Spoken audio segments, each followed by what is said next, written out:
So on July 4th, we had the big, beautiful bill pass, which was the newest changes to the tax code. For most people, the biggest changes is it kept our current tax brackets right where they are, what they call permanently. Now, what does permanent mean? Reality is it means until a future administration changes something. So at least for the next, call it 4 years minimum, we can expect that we're going to have the same tax brackets we've had before. There were not any changes to how Social Security was taxed.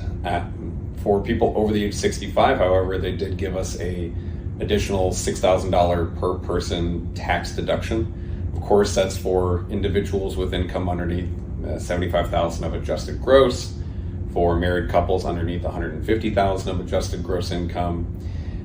So something to keep in mind when you're planning for taxes is you might have an additional little deduction in there. For some of the folks that are working, we had an additional deduction for overtime pay, albeit somewhat limited. There's an additional tax deduction for tips. That one's up to $25,000. The other one that affects some of us here in Illinois is they did increase the what they call the SALT cap deductions, which is the state and local income tax deduction. So that went from $10,000 to $40,000 as a maximum amount you can deduct.